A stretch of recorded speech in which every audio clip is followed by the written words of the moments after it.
এই ডিজিজটা ডায়াগনোসিসের জন্য varieties investigation modalities আমাদের হেল্প নেই আমরা।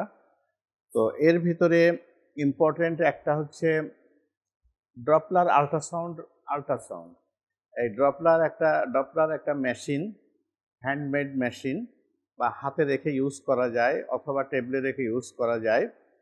এটা আমাদেরকে ভেসেলের ব্লাড ফ্লোটাকে সম্পর্কে আমাদেরকে আইডিয়া দিবে যে weather vessels are running well with full volume of blood or there is some shortness of the blood flow, এবং accordingly we can assume that the patient is suffering from shortage of supply. আমাদের এই ডিজিজটি originates হচ্ছে তোমার shortage of supply থেকে, blood supply থেকে। Is it correct? Okay.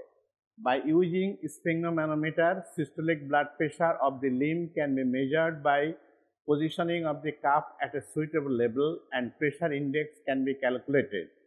This calculated ankle brachial plexus, এটা একটা indication আমাদের ওই ইনভেস্টিগেশনের মধ্যে যেটা আমরা করতে পারি, সেটা হলো কি ব্র্যাকিয়াল পালস এবং অ্যাঙ্কেল পালসের ভিতরে একটা ইন্ডেক্স সৃষ্টি করা হয়।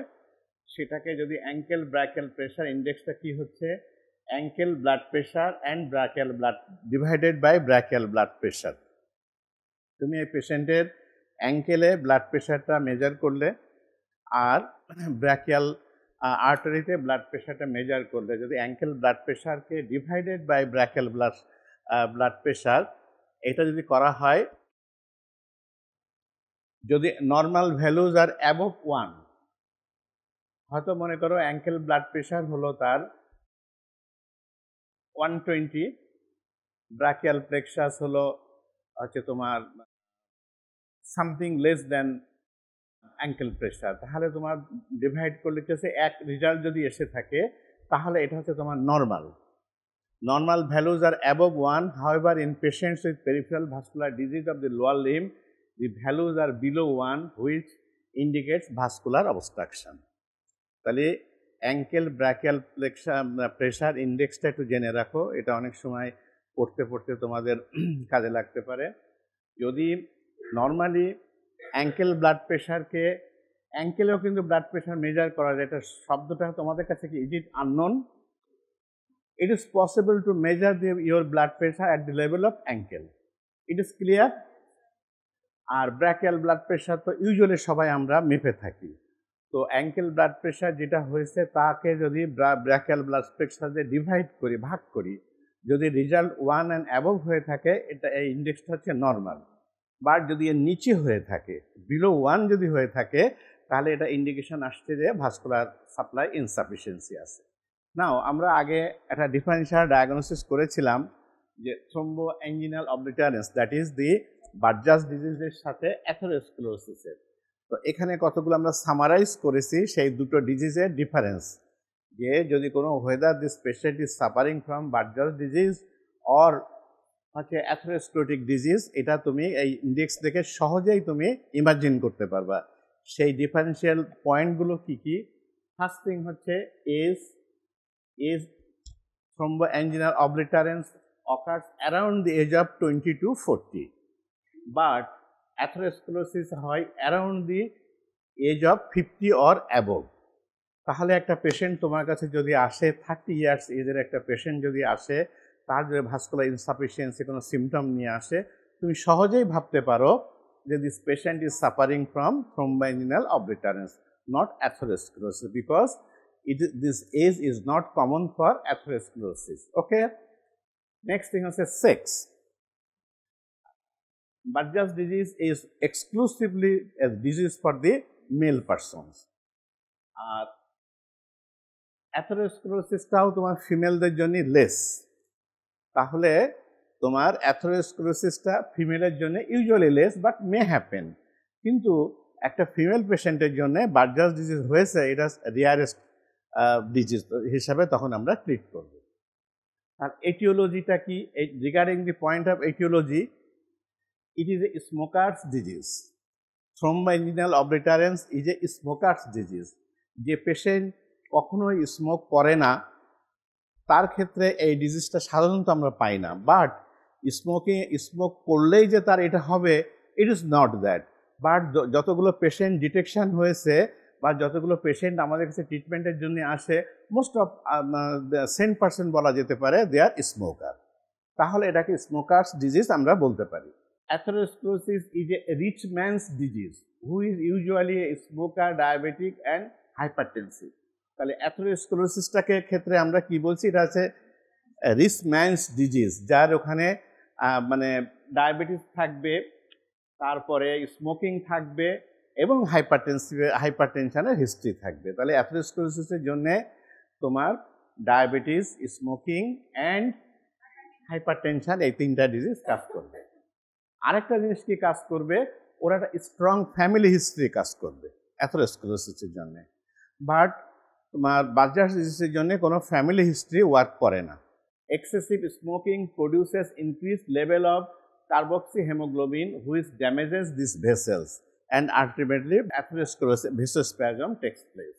Obese person atherosclerosis ক্ষেত্রে কি হচ্ছে, consumption of high fat diet leading to obesity, lack of regular exercise and hypercholesteremia are the other risk factors. ওকে, তাহলে পেশেন্ট যদি তুমি পাও তাহলে এই সমস্ত পয়েন্টগুলো দিয়েও you can separate this, whether this patient is having atherosclerosis or whether it is having thromboanginal obliterans, that is Buerger's disease. Next point দিয়ে আমরা ডিফারেন্সিয়েট করতে পারি কি এটিওলজি। এটিওলজি হচ্ছে কি Buerger's disease is a disease of the low socio-economic status of the people. Smoke তো অনেকেই করছে, but it is a disease of the low socioeconomic স্ট্যাটাসের patient that is recurrent, and obviously they are the barefooted persons. Low socio-economic status patient and barefooted. As they are barefooted, সেখানে কি হচ্ছে, recurrent trauma to the foot হচ্ছে, poor hygiene আর additional factor. ঠিক আছে, তাহলে বেয়ারফুটেড বলে তারা মাঠে ঘাটে কাজ করে, they are the works in the fields, repeated trauma হয়, সেক্ষেত্রে এই ডিজিজটা পুয়ার হাইজিন মেনটেন করে, দ্যাট ইজ হোয়াই এদেরকে এটা বেশি পাওয়া যায়। আরেকটা কি পাওয়া যায়, হাইপার কোয়াগেবল স্টেট। আরেকটা কি পাওয়া যায়, autonomic hyper acidity and hyper activity and auto immune factors. এই কতগুলো ফ্যাক্টর আমরা ওদের ভিতরে পাইতে পারি। তবে কমনলি জেনে নাও যে they are the low socio economic স্ট্যাটাসের people and they are barefooted. তাহলে আমরা তিনটা জিনিস যদি মনে রাখি, স্মোকার, লো সোশিও ইকোনমিক স্ট্যাটাসের পেশেন্ট অ্যান্ড বেয়ারফুটেড পারসনস, এদের ভিতরে এই ডিজিজটি কমন থাকছে। আর রিভার্স হচ্ছে তোমার অ্যাথেরোস্ক্লেরোসিসের জন্য, এটা হচ্ছে হাই সোসাইটির পেশেন্টের ডিজিজ। প্যাথোলজির কথা যদি আমরা চিন্তা করি, সেক্ষেত্রে diffuse inflammatory reaction involving all three coats of the vessels. এখানে একটা ইনফ্লামেটরি প্রসেস ভেসেলের অল কোর্টস অফ লেয়ারের ভিতরে দিয়ে তোমার কে ইনভলভ করছে, করতে করতে আস্তে আস্তে কি হচ্ছে, ভেসেলের ভিতরে ইন্টারনাল লুমেনটা ন্যারো হয়ে যাচ্ছে। বার্জাস ডিজিজের প্যাথোলজিটা হচ্ছে কি ইন্টারনাল লুমেনটা কিন্তু ন্যারো হয়ে সার্কুলেশনটা শর্ট হতে হতে স্টপ হয়ে যাচ্ছে। ঠিক আছে, it is not a sudden process, it is A chronic process. এবং ভেসেলের ইন্টারনাল ওয়ালটা ঠিক হতে হতে হতে তোমার টোটালি লুমেনটা অক্লুড হয়ে যাচ্ছে।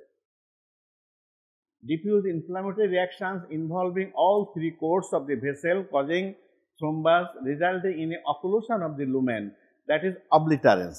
আমরা এর নামে বলেছি কি thromboanginal obliterans, thromboanginal obliterans।